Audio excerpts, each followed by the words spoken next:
नमस्कार. माझं पुस्तक विश्व या आपल्या यूट्यूब चॅनलवर आपलं सर्वांचं मनपूर्वक स्वागत.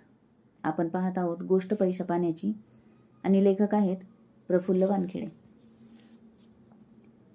मागील भागात आपण पाहिलंय, प्रत्येक रुपया शेवटचाच आहे असे समजून खर्च करा. असेट्स आणि लायबिलिटी मधला फरक समजून घ्या. शिक्षण आणि वाचन ही आपल्या आयुष्यातील सर्वात मोठी गुंतवणूक आहे. भाग 3. कामावरील श्रद्धेचे चक्रवाढ फायदे. कामात चॅलेंज स्वीकारली की लढाईला खरी सुरुवात होते. वयाची 20 ते 30 वर्षे खूप महत्त्वाची असतात भविष्याचा वेध घेण्यासाठी.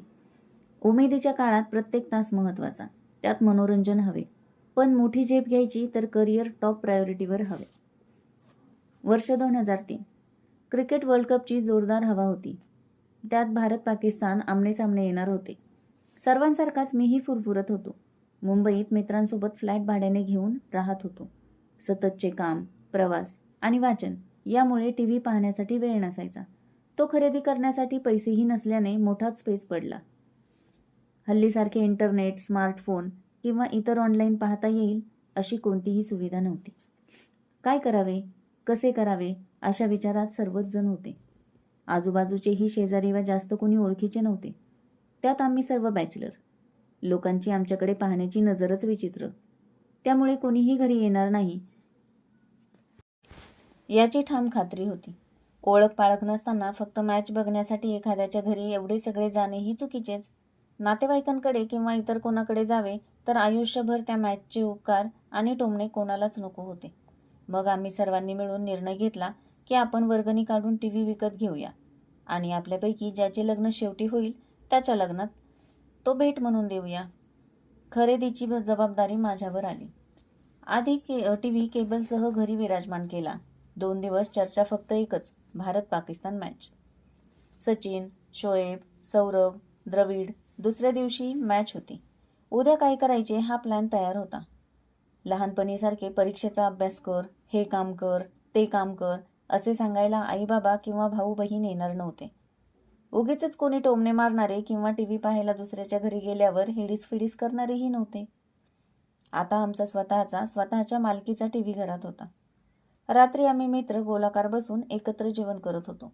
माझा मोबाईल वाजला. फोनच्या स्क्रीनकडे बघतो तर मी मागच्याच आठवड्यात ज्यांच्या पावडर कोटिंगचा प्लांट सुरू करून दिला होता त्याचे मालक स्वतः फोन करत होते. फोन उचलला. ते म्हणाले, संपूर्ण प्लांट बंद पडलाय आणि कोणालाच समजत नाही नक्की काय झाले. उद्या माल डिलिव्हर झाला नाही तर सिमेन्स त्याची संपूर्ण ऑर्डर रद्द करू शकते. त्यामुळे आत्ताच्या आत्ता वसईला जाऊन रात्रीत तो चालू करून दे.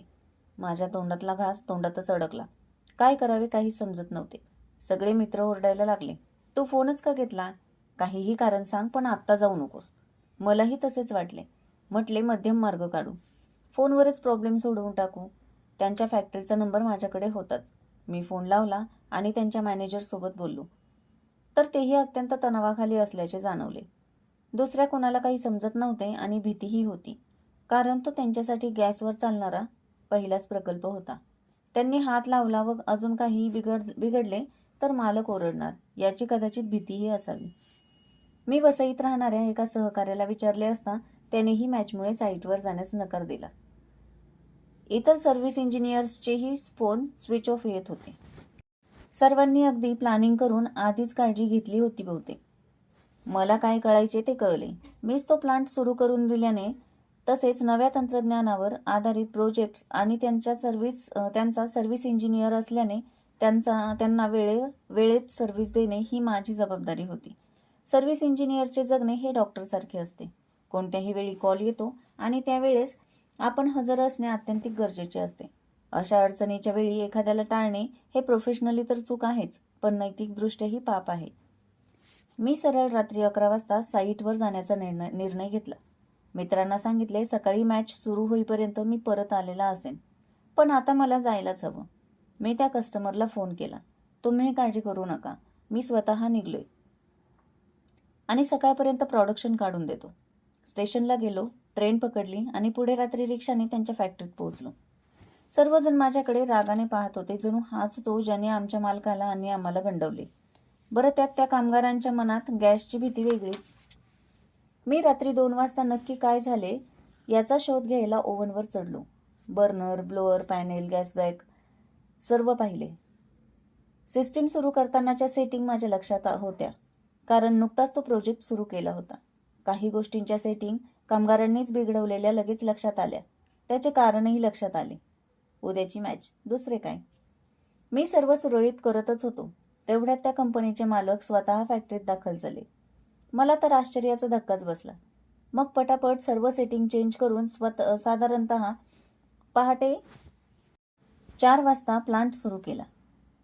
स्वतः त्या कंपनीचे मालकच फॅक्टरीत आल्याने कोणताही कामगार आता गडबड करण्याचा प्रश्नच नव्हता. मॅनेजरनेही खासगीत कबूल केले की काही नाठाळ लोकांनीच हा प्रकार मुद्दाम केला होता. प्लांट पुन्हा अगदी व्यवस्थित सुरू झाला. प्रोडक्शन सुरू झाल्यामुळे मी निघणार एवढ्यात पुन्हा एकदा सायरन वाजला आणि ओव्हन बंद झाला. मी शांतपणे पुन्हा कामाला लागलो. यावेळी मात्र मला काही समजतच नव्हते. मालक माझे अगदी बारकाईने निरीक्षण करत होते. ते खूप रागावलेले दिसत होते. त्यात काही कामगार त्यांना आमच्या डिझाईनविषयी माझ्या कमी अनुभवाबद्दल आणि कौशल्याबद्दल मुद्दाम शंका उत्पन्न होईल असे टोमणे मारत होते. मीही इरेला पेटलो. काहीही झाले तरी आता माघार नाही. चवताळून गेलो. पुन्हा 2 तासात सर्व व्यवस्थित करून प्लांट अगदी सुरळीत सुरू केला. ओव्हनवरच अशी जागा शोधली जिथून मला सर्व फॅक्टरी दिसेल आणि तिथेच खुर्ची टाकून बसलो. जे कामगार काड्या करत होते त्यांना काय कळायचे ते कळले.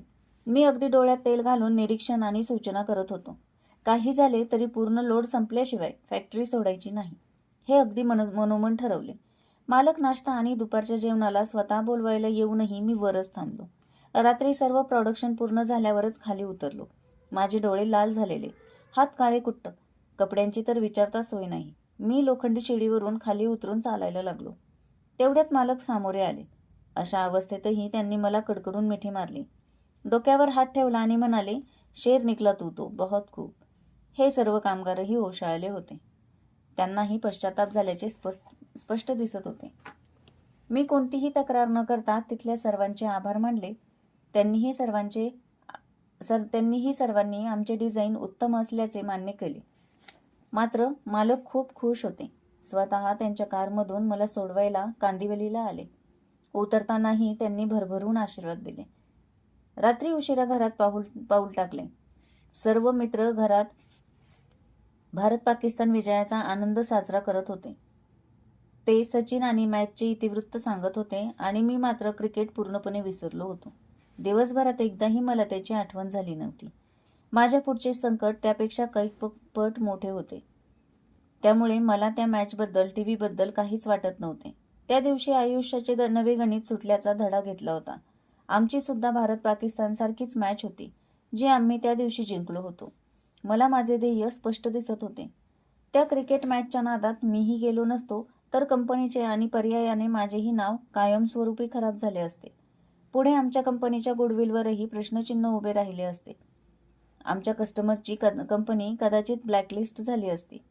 तर ते सर्व कामगार नक्कीच तिथून बेरोजगार झाले असते. एवढे पैसे, संपत्ती असतानाही ते मालक रात्री स्वतः येतात, यात खूप काही आले.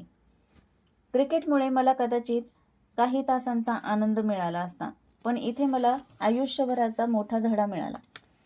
आयुष्याच्या प्रवासात कितीही आमिष, संकट, अडथळे आले तरी अंतिम ध्येय जे असेल त्याच दिशेने आपली पावले आणि कर्म असायला हवे. आपल्याला खूप पुढे जायचे असेल, आर्थिक प्रगती करायची असेल आणि नवनव्या गोष्टी शिकायच्या असतील तर अर्ध्या हळकुंडात पिवळे होण्याची संस्कृती बदलायला हवी. आपल्या कामावर श्रद्धा हवी. फक्त मजबुरीने किंवा भीतीपोटी काम न करता आनंदासाठी आणि स्वतःच्या संपूर्ण समाधानासाठी काम करायला हवे. या सर्वांचे दीर्घकालीन फायदे चक्रवाढ पद्धतीने आयुष्यभर मिळत राहतात. मनोरंजन महत्त्वाचे आहेच, पण कामधंदा सोडून फक्त राजकारण, निवडणूक, निकाल, क्रिकेट, गावगप्पा, द्वेष, गॉसिप्स आणि सतत इतिहासात रमण्यापेक्षा नवी झेप घेण्याची तयारी करायला हवी. जग जिंकायचे तर तसे प्रयत्न करायलाच हवेत. पुढे त्या उद्योजकांनी आणि मीही ते संबंध आजपर्यंत जपले. त्यांनी कितीतरी नवे रेफरन्स आम्हाला दिले. पुढे ते अगदी आमचे कौटुंबिक मित्रही झाले. अशाच नवनवीन माहितीपूर्वक ऑडिओसाठी आपल्या चॅनलला लाईक, शेअर, सबस्क्राईब करा व माहिती वाढवा. धन्यवाद.